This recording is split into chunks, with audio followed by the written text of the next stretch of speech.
4వ అధ్యాయము 7వ వచనాన్ని చదువుకుందాం.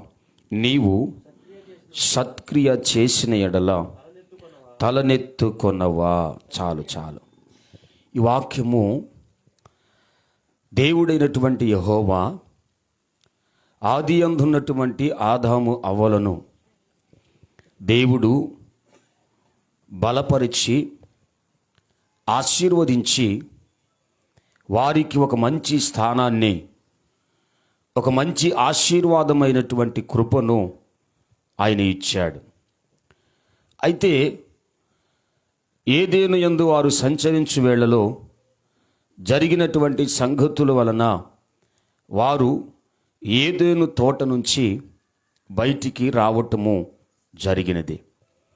వారు బయటికి వెలుపలకు వచ్చిన తర్వాత పిల్లరా, ఆదాము ప్రత్యేకమైనటువంటి పొలము సేద్యపరుస్తూ కష్టపడుతూ చెమటోర్చి కుటుంబమును తినుటకు ఆహారమును జీవించుటకు సమస్తమును సమకూర్చుకునే విధానములో వెళుతూ మనము చూస్తూ ఉన్నాం. అయితే ఇక్కడ తనతో పాటు దేవుడిచ్చినటువంటి ఆ యొక్క హవ్వ స్త్రీగా పరిచయం చేసినటువంటి సమయములు, ఈమె చేయు కుటుంబ వ్యవస్థ పని, గర్భవాస్యపు పిల్లర ఆశీర్వాదకరపు స్థితి ఈమెకు కలిగించటం పిల్లర మనం లేఖనాల్లో చూస్తూ ఉన్నాం. ఆ దినములు గడిచి పిల్లర మనం కొంచెము ముందుకు వెళ్ళినప్పుడు వారి యొక్క మానవ జీవితపు కుటుంబము ప్రారంభించబడిన తరువాత దేవుడు వారిని కాపాడుతూనే ఉన్నాడు, రక్షిస్తూనే ఉన్నాడు, వారిని చూస్తూనే ఉన్నాడు. వారు చేయుచున్న పనులు, వారు ఏమి చేయుచున్నారో, ఏమి మాట్లాడుకుంటున్నారో, ఎలా జీవించాలనుకుంటున్నారో, ఎలా జీవిస్తున్నారో ప్రభువు గమనిస్తూనే ఉన్నాడు.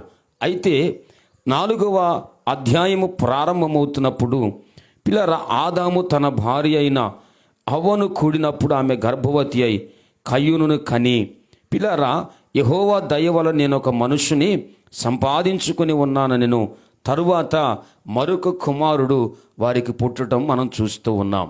అయితే కుటుంబ వ్యవస్థ ప్రారంభమై వారి జీవితములో పిల్లర ఈ రీతి కలిగిన దేవుని సన్నిధి అనుభవాలు ఏదైతే ప్రభువు చెప్పాడో వారు ఆ స్థానములో కుటుంబాన్ని కష్టపడుతున్న జీవితాలు పిల్లర మనం చూస్తూ ఉన్నాం. అయితే ఇద్దరు వారికి దేవుడు కుమారులను కలిగించారు. వారు కయ్యూను, ఏబేలు అని వారికి పేరు నామకరణములు జరిగాయి.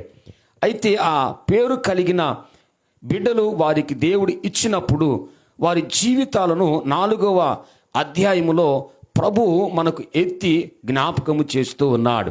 ఏమని జ్ఞాపకం చేస్తున్నాడంటే, ఈ లోకంలోనికి వచ్చినప్పుడు ఒక మనుష్యుడు దేవుని ద్వారా సంపాదించుకున్నానని చెప్పినా, దేవుని ద్వారా జీవిస్తున్నానని చెప్పినా అతడు ఎలాగుండాలి, ఎలాంటి క్రియలు చేస్తే దేవుని ఆశీర్వాదం కలిగిద్ది, ఎలాంటి వ్యక్తిగా జీవిస్తే దేవుని కృపకు పాత్రులవుతారు, ఎలాంటి పిల్లల ఆలోచన కలిగి ఉంటే పరలోక సంబంధమైన స్థితిని రాబోతున్న కాలం ముందు పొందుకోవచ్చు అనేది పిల్లల దేవుడు స్పష్టమైనటువంటి ఆలోచనతో 4వ అధ్యాయము కయ్యూను, ఏబేలు వీరి ఇద్దరి జీవితాల్లో జరిగిన ఒక సంగతిని ఎత్తి దేవుడు తెలియపరుస్తూ ఉన్నాడు.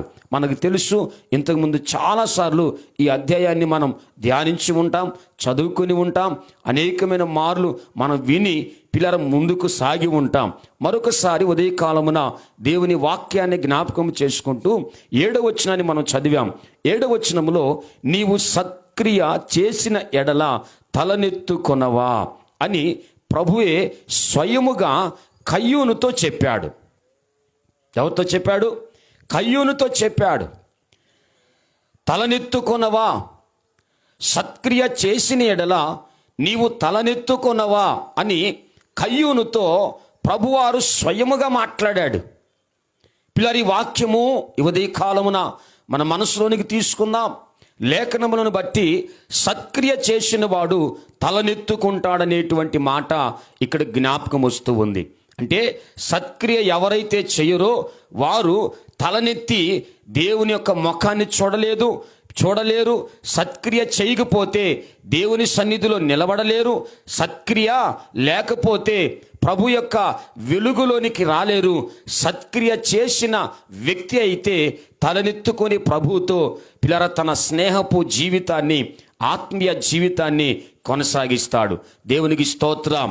ఉదయకాలము ప్రభు నామాన్ని బట్టి పిల్లర దేవుని యొక్క మాటలు, సత్క్రియ చేసిన వాడు తలనెత్తుకొనును, సత్క్రియ చేసినవాడు, మంచి క్రియ చేసినవాడు, మంచి పని చేసిన వారు, పాపము లేనిది ఏదైతే మనము జరిగిస్తూ ఉంటామో, అతిక్రమము కానిది ఏదైతే మనము చేస్తూ ఉంటామో, మన నోటి వాక్కు ద్వారా కానీ పిల్లర మన జీవిత విధానము ద్వారా కానీ మనము చేయు క్రియల ద్వారా కానీ సత్క్రియ కలిగిన అనుభవం అయితే మన జీవితములో తలనెత్తుకొని పిల్లర జీవించగలుగుతామని ప్రభు సెలవిస్తూ ఉన్నాడు. ఆ మాట కయ్యూనుతో ప్రభు అన్నాడు. కయ్యూనుతో ఎందుకు అన్నాడు అనంటే, కయ్యూనుకి పిల్లర కోపం వచ్చిందంట. ఎందుకు వచ్చింది? దానికి ఒక కారణం ఉంది. మనుషునికి కోపం ఎందుకు వస్తుందండి? ఎప్పుడు కోపం వస్తుంది? ఈ 4వ అధ్యాయంలో చూస్తే అసలు మనుషుల స్వభావములో కోపము ఎక్కడ ప్రారంభమైంది అంటే, అతనికి సంబంధించిన తన ఇంటివారే, తన యొక్క సహోదరుడే ప్రభువుకి నమ్మకస్తుడిగా జీవిస్తూ ఉంటే అతనికి కోపం వచ్చింది. ప్రభువుకి నచ్చినది ఇస్తే కోపం వచ్చింది. ప్రభు ఆ వ్యక్తి యొక్క అర్పణను, ఆ వ్యక్తి ఇచ్చినటువంటిది దేనినైనా సరే అంగీకరించాడు గనక పిల్లర ఆ మనుషును చూసి పిల్లర కయ్యూనికి కోపం వచ్చింది. రెండవది, నాది ఎందుకని అర్పణగా ప్రభు అంగీకరించలేదో అనే ఆలోచనతో ఇతనికి కోపం అనేది పిల్లర రేపటం జరిగింది. వాక్యములో రాయబడిన మాటలు మనం చూస్తే, కోపపడుకుడి కానీ పాపము చేయొద్దు. కోపపడవచ్చు సరిదిద్దటానికి, సరిచేయటానికి, బుద్ధి చెప్పడానికి, బుద్ధి నేర్పడానికి, జ్ఞానం తెలియపరచడానికి, జ్ఞానం నేర్పడానికి, దేవుని గురించి చెప్పడానికి, దేవుని యొక్క ఔన్నత్యమును ప్రకటన చేయటానికి పిల్లలు నువ్వు ఖచ్చితముగా, ఖండితముగా మాట్లాడవచ్చు. కానీ ఏం చేయకూడదంట? పాపము చేయకూడదు. పాపము చేయకూడదు. 10 ఆజ్ఞల్లో మనం ఒక మాట చూస్తే, నరహత్య చేయకూడదు. ఇది చేసిన ఎడల ఏమవుతుందంట? పాపము. ధర్మశాస్త్ర గ్రంథ ప్రకారంగా 10 ఆజ్ఞలు, 10 కమాండ్స్ పిల్లరా వాక్కును మనం చదివినప్పుడు వాటిలో ఒక్క మాట ఏంటంటే, నరహత్య చేయకూడదు. నరహత్య చేసిన ఎడల అది పాపము. అంటే కయ్యూను తానుకు వచ్చిన కోపమును బట్టి అతను ఏం చేశాడు? నరహత్య చేశాడు. నరహత్య చేసిన వాడు పాపిగా పిల్లర మార్చబడ్డాడు, పాపిగా పిలువబడ్డాడు. దేవుని దృష్టిలో పిల్లరా, నా 7వ వచ్చిన మనం జ్ఞానం చేసాం కదా, సత్క్రియ లేదు అతనిలో. సత్క్రియ లేకపోవటం వలన అతడు దేవుని ఎదుట తలనెత్తుకోలేకపోతున్నాడు. సత్క్రియ లేదు గనక, మంచి క్రియ లేదు గనక, మంచి పని లేదు గనక తలనెత్తి దేవుని చూడలేకపోతున్నాడు, తలనెత్తి ముఖాన్ని చూపించలేకపోతున్నాడు, తలనెత్తి దేవునితో మాట్లాడలేకపోతున్నాడు. తలనెత్తుట, ఈ తల అనే పదాలు బైబిల్ గ్రంథంలో చాలా చోట్ల మనం చూస్తాం. ఒక్కొక్క వ్యక్తులకు సాదృశ్యంగా దేవుడు తెలియపరుస్తూ కొన్ని వచనాలు అయితే, నీ రాజు నీ వద్దకు వచ్చుచున్నాడు, మీరు తలనెత్తుకొనుడి. ఎలాగంట? నీ రాజు నీ వద్దకు వచ్చుచున్నాడు. ఆయన చూడడానికి, ఆయన దర్శనం చేసుకోవడానికి, ఆయన వెలుగులో ప్రసన్నతలోనికి వెళ్ళటానికి, ఇదిగో ఆయన నీ వద్దకు వచ్చుచున్నాడు కనుక ఆయన చూడండి, మీ తలనెత్తుకోండి. నీ రాజు నీ వద్దకు వచ్చుచున్నాడు. సంతోషించి ఆయన ముఖ దర్శనం చెయ్యండి. ముఖ దర్శనం చెయ్యాలంటే ఆయన ముఖం వైపు చూడాలి. ముఖ దర్శనం చెయ్యాలంటే తలనెత్తి ఆయన వైపు చూడాలి. తలనెత్తేవారు ఎవరై ఉన్నారంట? సత్క్రియలు చేయువాడు తలనెత్తుకొని ఆయన ముఖాన్ని చూడగలుగుతారు. ఈరోజు మనం దేవుని వాక్యాన్ని గమనిస్తే మన జీవితాల్లో సత్క్రియలు అనేటువంటివి ఎలాగున్నావో, సత్క్రియలు లేని ఎడల దేవుని దర్శనం, దేవుని ముఖాన్ని తలనెత్తేటువంటి స్థితిలో మనం లేనటువంటి సమయాలు ఒకళ్ళు గడుపుతున్నామేమో. మన జీవితాలు గమనించుకుంటే కయ్యూను తన జీవితంలో సత్క్రియ లేదంట, అంటే మంచి క్రియ లేదు. అందుకే తలదించుకుంటున్నాడు. తలదించుకొని జీవితాన్ని జీవిస్తున్నాడు, కానీ తలనెత్తుకునే అనుభవం అతనికి లేదు. ఏదో బ్రతుకుచున్నామన్నంత మాత్రాన పేరుంటుంది అంతే, జీవిస్తున్నామంత అంత పేరుంది నీకు అంతే. ఇక అంతకుమించి వేరే ఆలోచన లేదు. ప్రాణంతో ఉన్నారు, జీవిస్తున్నారు, పర్లేదు, మన మధ్యలో ఉన్నారు అని చెప్పుకోవచ్చు. కానీ తలనెత్తి దేవునిని చూసే అనుభవం లేదు. ఈరోజు కయ్యూను లాంటి అనుభవాలు చాలా ఉన్నాయి. కానీ ప్రభు అన్నాడు, సత్క్రియ చేసిన ఎడల నీవు తలనెత్తుకొనవా. మన ఆత్మీయ జీవితంలో తలనెత్తి దేవుని దర్శించుకునే ఆత్మీయ స్థితి మనకు ఉండాలి అని ప్రభు ఉదయకాలమున మనతో చెప్తూ ఉన్నాడు.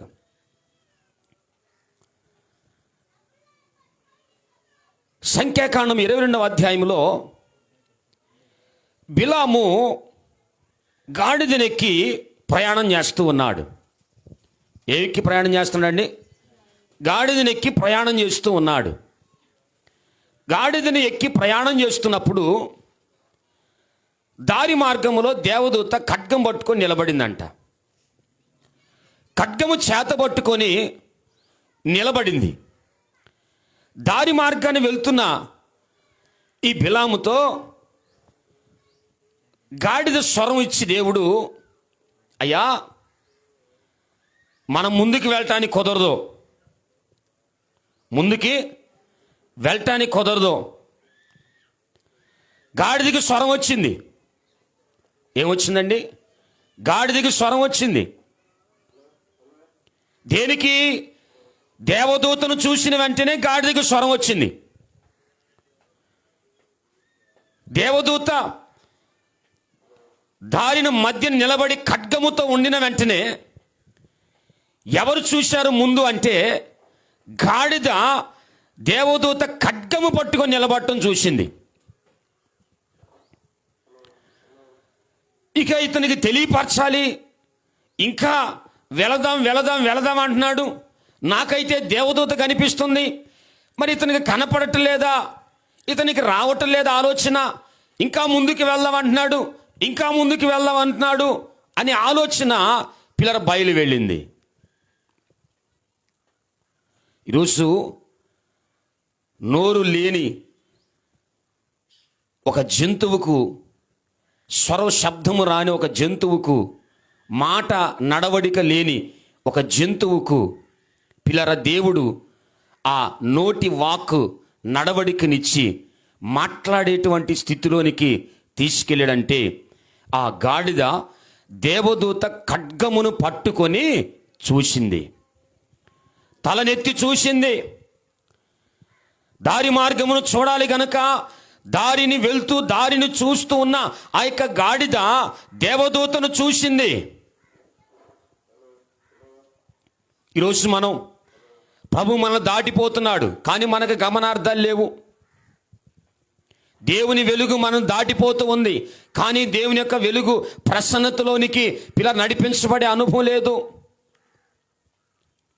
దేవుడు మన మధ్యలో నివసించుచున్నాడు, కానీ ఆయన ముఖ దర్శనం చేసుకునే విధానం ఇంకా లేదు. ఆయన మనతో మాట్లాడుతున్నాడు. మాట్లాడుతున్న దేవుని పిల్లల వాక్కు ప్రసన్నతను దర్శించుకునే విధానం లేదు. ఖడ్గమును చేతబట్టి ఉన్న దేవదూతను గాడిద చూసి, తలనెత్తి చూసి స్వరమును సంపాదించింది. వెంటనే బిలాముతో మాట్లాడింది. అయినా అతను ఇంకా ముందుకే వెళ్ళాలనుకుంటున్నాడు, ఇంకా ముందుకు వెళ్ళాలనుకుంటున్నాడు. అయ్యా ఇక నా వల్ల కాదని చెప్పి గాడిద ఏం చేసింది? దారి తప్పించింది. ఏంటి దారి తప్పిస్తుందని చెప్పి గాడిదని ఏం చేస్తున్నాడు? కొట్టడం ప్రారంభించాడు.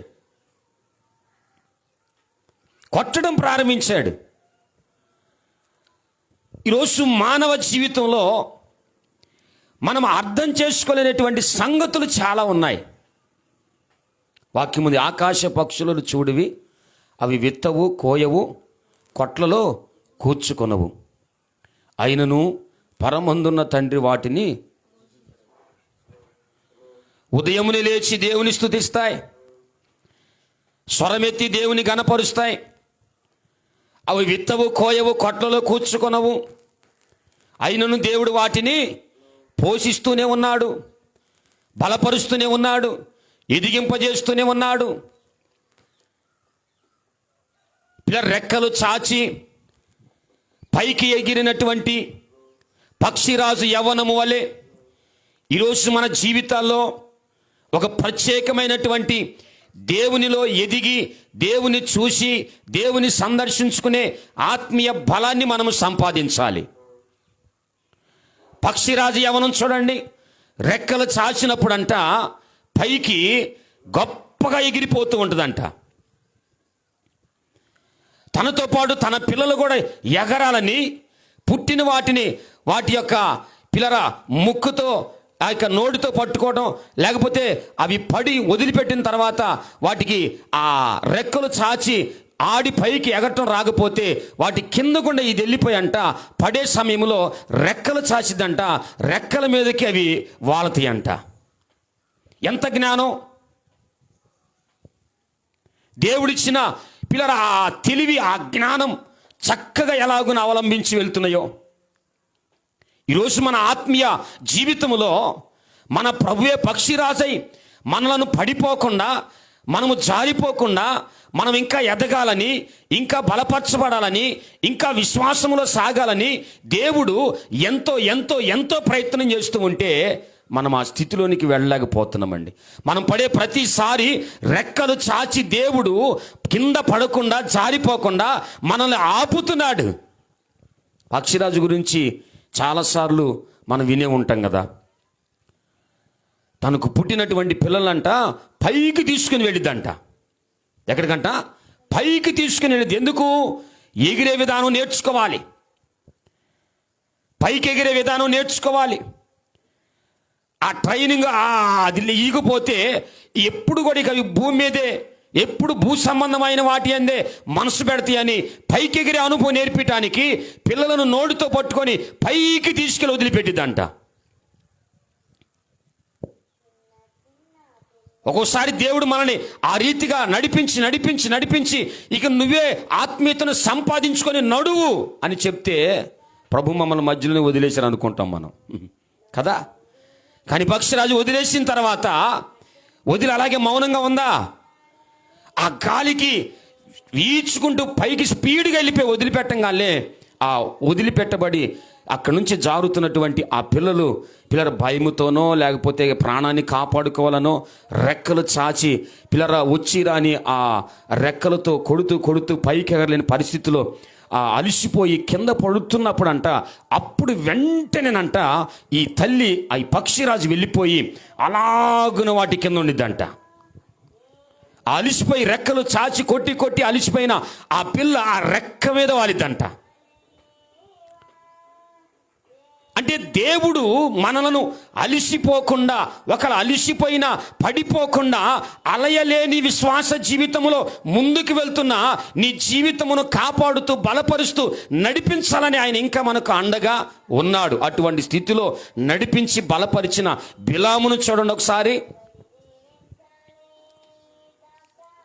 ఆ యొక్క గాడిద దారి తప్పించి అయా దేవదూత నిలిచి ఉంది, ఆ యొక్క జంతువును కొడుతున్నాడండి. ఈరోజు మన ఆత్మీయతను మనమే పాడు చేసుకుంటున్నాం. ప్రార్థన జీవితం వెనకబడిపోతుంది, విశ్వాస జీవితం వెనకబడిపోతుంది, వాక్య అనుభవం లేదు వెనకబడిపోతుంది. వ్యర్థమైనటువంటి పిల్లల సమయాల్లో గడుపుతున్నాం, వ్యర్థమైన మాటలు చెప్పుకుంటున్నాం, వ్యర్థమైనటువంటి సమయాలు ఎంతగానో వేచించి ఎదురు చూస్తూ ఉన్నాం. కానీ దేవుని సన్నిధిలో బలపరచబడటానికి, ఎదిగించబడటానికి, విశ్వాసంతో నడవడానికి పిల్లరా దేవుని యొక్క నడిపించబడుతున్న వారి స్నేహపు భావములో వెళ్ళటానికి కూడా కొందరు ఇష్టపడట్లేదు. కానీ దేవుడు ఏర్పాటు చేసిన వాటిని బట్టి మనకు కొన్ని ఆలోచనలు అందిస్తూ ఉన్నాడు. చదవండి 22వ అధ్యాయము సంఖ్యాకాండము ఒక మాట మనం జ్ఞాపకం చేసుకుందాం. 31వ వచనం 28 నుంచి చదువుదాం. అప్పుడు యెహోవా గాడిదకు ఆ ఆ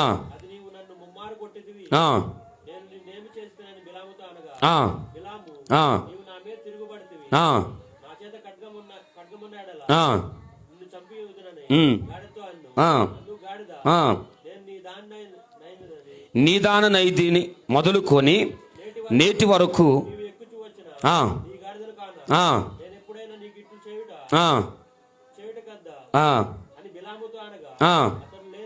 లేదనెను. అంతలో యెహోవా బిలాము కన్నులు తెరచెను గనుక దూసిన ఖడ్గము చేత పట్టుకొని త్రోవలు నిలిచి ఉన్న యెహోవా దూతను అతడు చూసి తల వంచి నమస్కారము చేయగా. చాలు చాలు చాలు. తల వంచి నమస్కారము చేశాడు. ఎప్పుడు?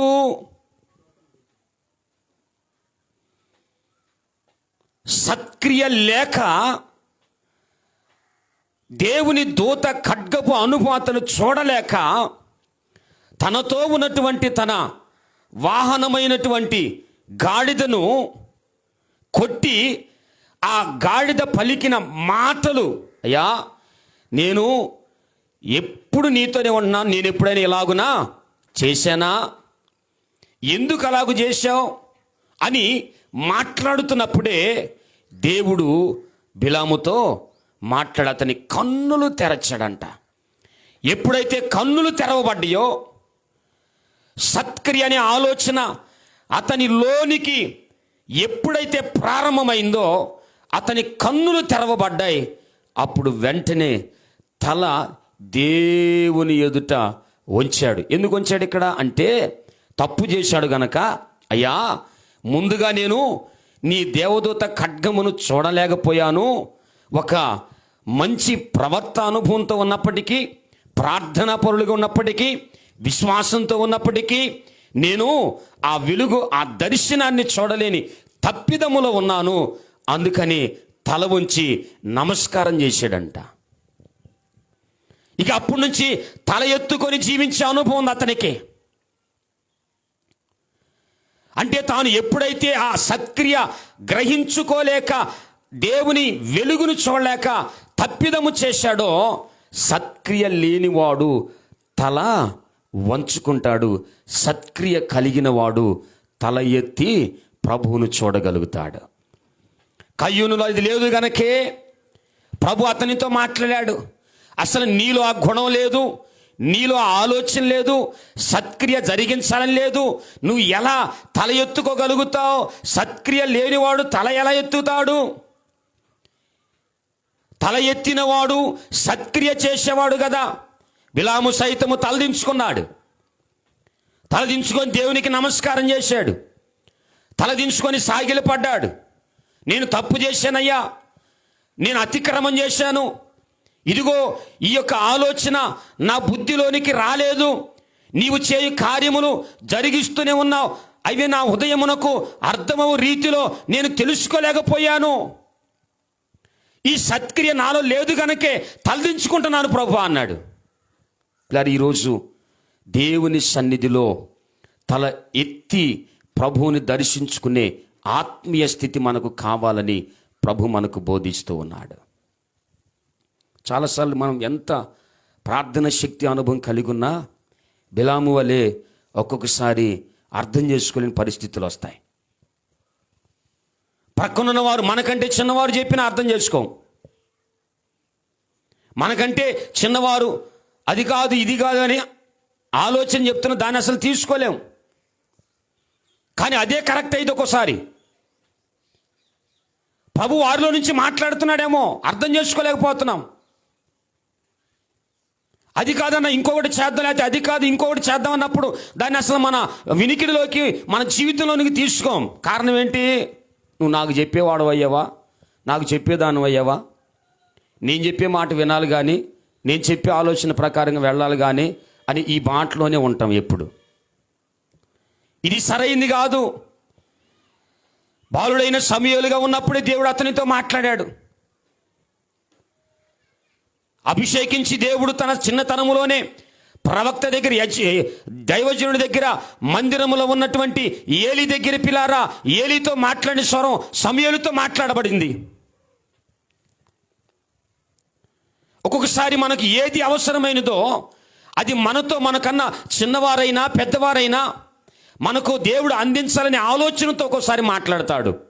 అప్పుడు మనం అర్థం చేసుకోలేని వారమైతే, వారి ఆలోచనలు కూడా పరిగణలోనికి తెచ్చుకోలేని వారమైతే మనలో సత్క్రియ అనేది తగ్గిపోద్ది.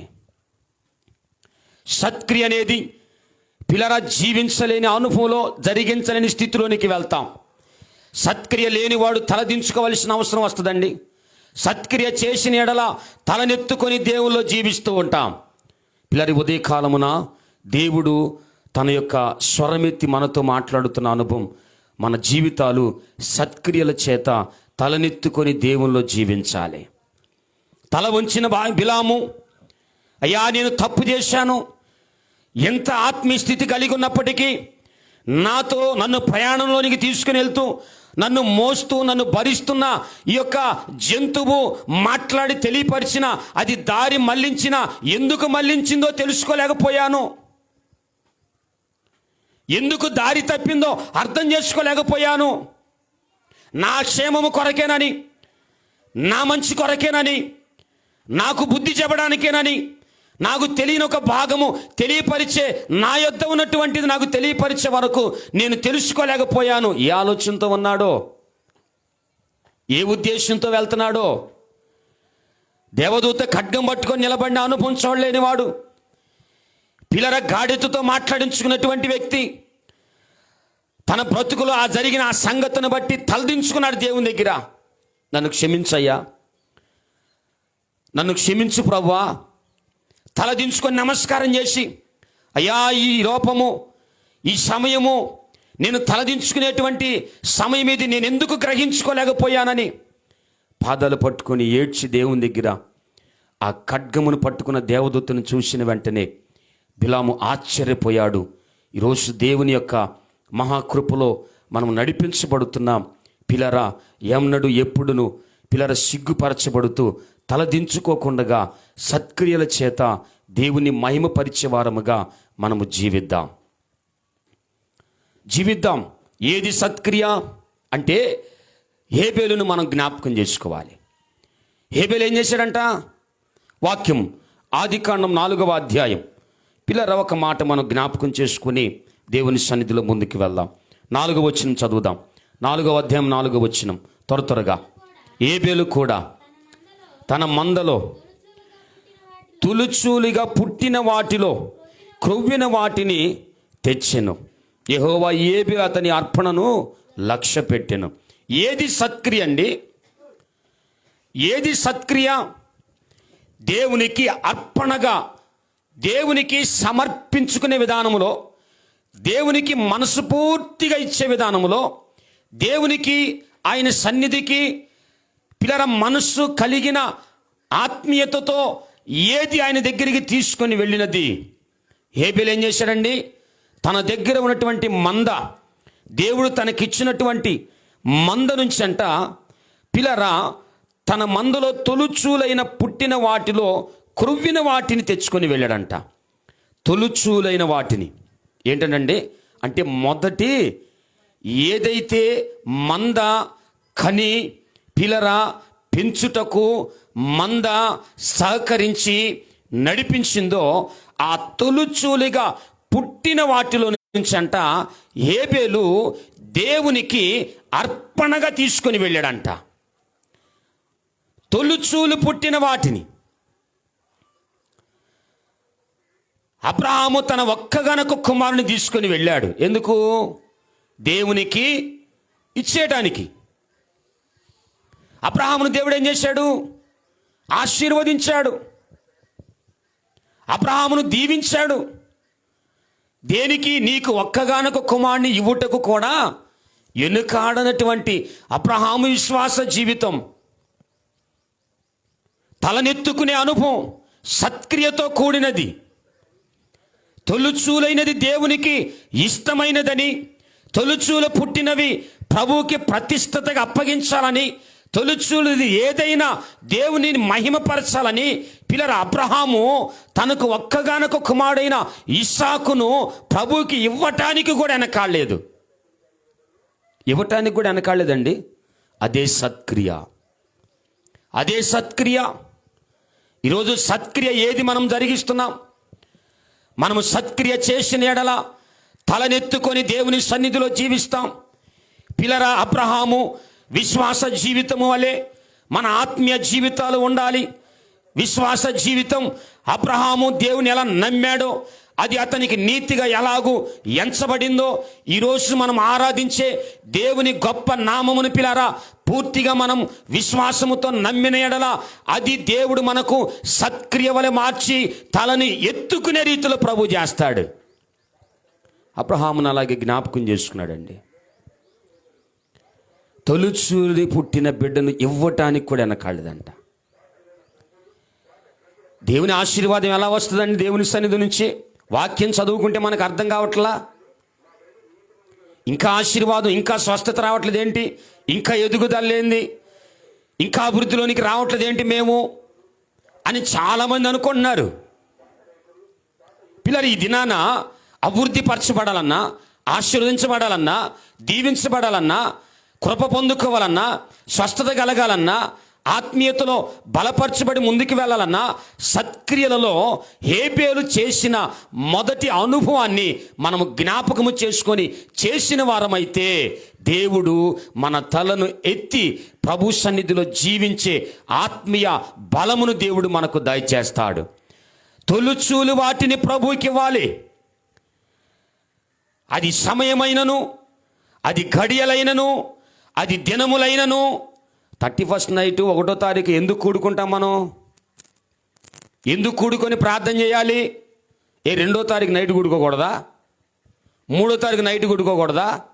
సంవత్సరంలో ఏదో ఒక రోజు కూడుకోకూడదా? దేనికి? సంవత్సరం మొదటి సమయం దేవుణ్ణి ఆరాధించాలి. మొదటి గడియ దేవుని స్తుతించాలి.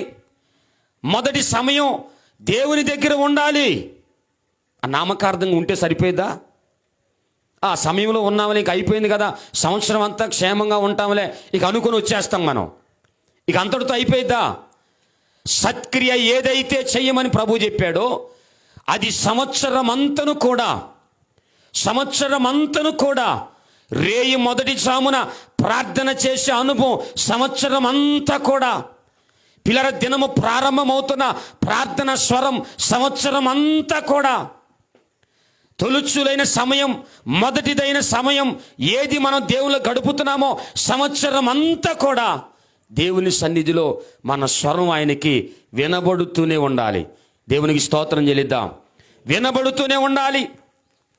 ఒక దినం గడిపితే కాదు, ఏదో నామకార్థంగా ఒక సమయం మొదటిది గడిపితే కాదు.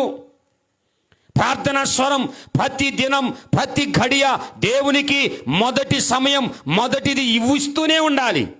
అది నిజమైనటువంటి సత్క్రియ, నిజమైన సత్క్రియ. వాక్యాన్ని చూసినప్పుడు 10 మంది కన్యకలు ఉన్నారండి. 5గురే ఎత్తబడ్డారు. 5గురు ఏం చేయబడ్డారు? 5గురు ఏం చేయబడ్డారు? చాలాసార్లు మనం చదువుతాం వాక్యాన్ని. కానీ అక్కడ రాయబడిన మాట ఏంటంటే, ఒక శబ్దం అంట వారు ఎత్తబడక ముందు, నూనె అయిపోక ముందు ఒక స్వరం వినపడిందంట. ఏమని వినపడిందంటే, ఆయన వచ్చుచున్నాడు,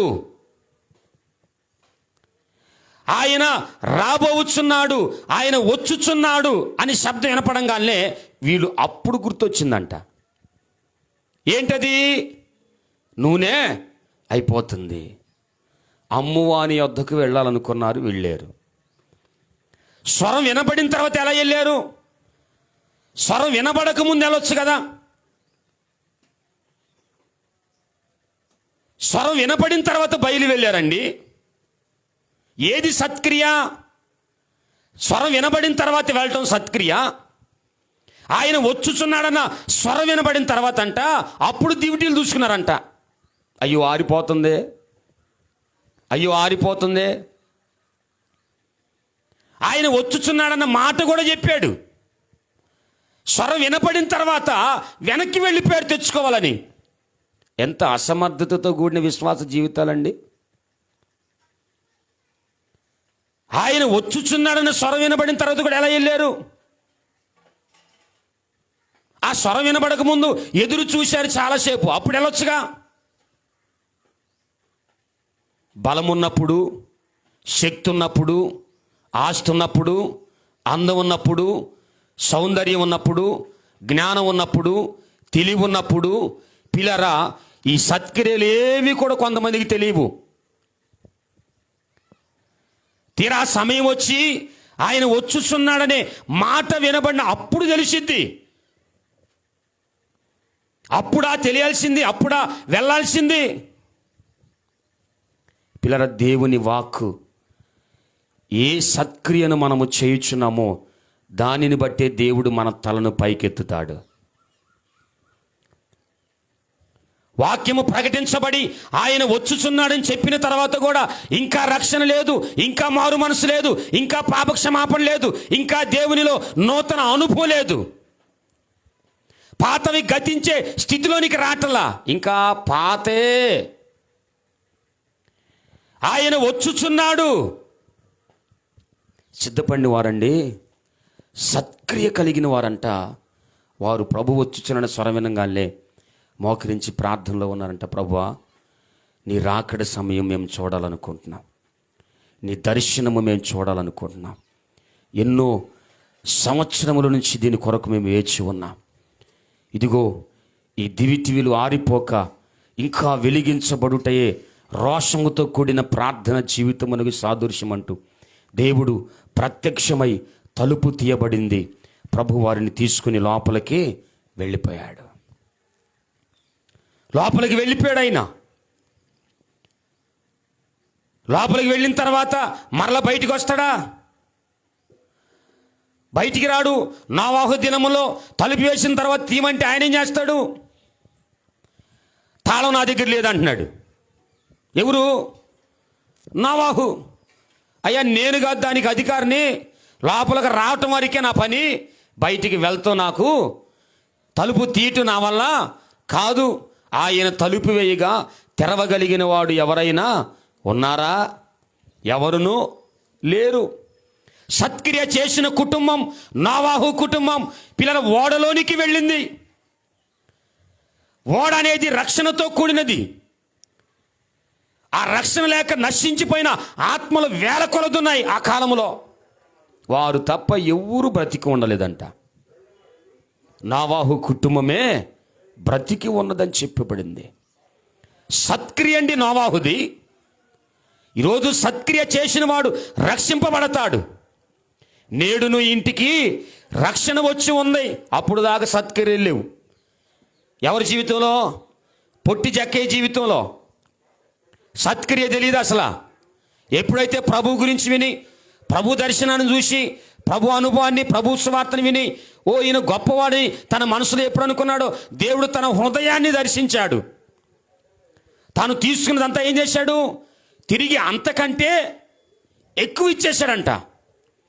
ఆ సత్క్రియను బట్టి ప్రభు తన ఇంటిలోనికి వెళ్ళాడండి. ఇంటిలోనికి వెళ్ళిన యేసయ్య అంటాడు, నేడు ఈ ఇంటికి రక్షణ వచ్చింది, ఇతడును అబ్రహాము కుమారుడే. ఎందుకు అబ్రహాము కుమారుడు అన్నాడు? సత్క్రియ చేసిన అబ్రహాముని పిల్లరా అవలంబించుకుని నడిచాడు. ఇక్కడ తొలుచూలైన తన కుమారుడిచ్చిన అబ్రహాముని తన దగ్గర సంపాదించింది కాక ఇంకా ఏదైతే పొందాడో దానికి అంతకంటే ఎక్కువ ఇచ్చాడంట. ఆ సత్క్రియని బట్టి ఇతడును అబ్రహాము కుమారుడే, ఈ ఇంటికి నేడు రక్షణ వచ్చిందని చెప్పాడు. ఈరోజు మన ఇంటికి రక్షణ వచ్చిందా? రక్షకుడైన యేసు మన కొరకు జన్మించాడని చెప్పుకున్నాం. రక్షణ వచ్చిందా కుటుంబానికి? సత్క్రియల ద్వారా రక్షణ పొందుకోవచ్చని బొట్టి జక్కయ్య మనకు స్వార్థ ద్వారా ప్రకటన చేస్తూ ఉన్నాడు. సత్క్రియ ద్వారా తలనెత్తుకొని దేవునిలో, సమాజంలో, సంఘములో బ్రతకవచ్చని ప్రభు చెప్తూ ఉన్నాడు. కనుక కయ్యోనికి బుద్ధి కలుగునట్లుగా ప్రభు స్వరం ఎత్తి అతనితో మాట్లాడాడు. నీలో సత్క్రియ లేదు కనుక నీవు తలనెత్తుకోలేకపోతున్నావు. సత్క్రియ చేసిన హేబేలు అర్పణ తులుచూలైన వాటిని తెచ్చాడు. తులుచూలైనది దేవునికి ఇష్టము. తొలుచూలది దేవునికి ఎంతో ప్రీతికరమైనది. తొలుచూలది మొదటిది దేవుడు మెచ్చుకునేటువంటి భాగము. పిల్లర మన సమయం మన దగ్గర ఏది ఉన్నను మొదటిది దేవుడు మెచ్చుకునేటువంటిది. దానిని హేబేలు గ్రహించి తనకిచ్చిన మందల నుంచి పిల్లారా తొలుచులైన వాటిని తెచ్చాడు. దేవునికి చాలా సంతోషం వేసింది.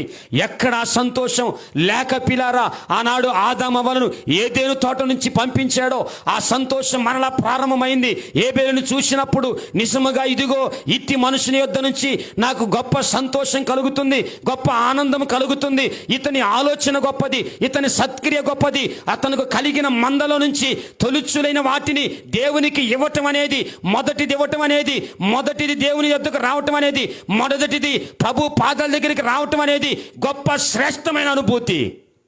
ప్రభు అందుకు మెచ్చుకున్నాడండి. ప్రభు అందుకు మెచ్చుకున్నాడు.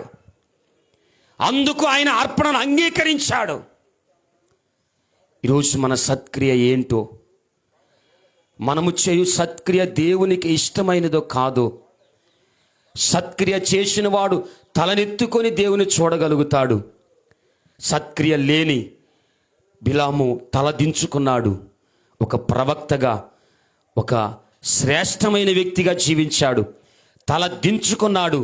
అతనిలో ఆ సత్క్రియ దర్శనము, దేవదూతను చూసే అనుభవం లేదని ఏడ్చాడండి.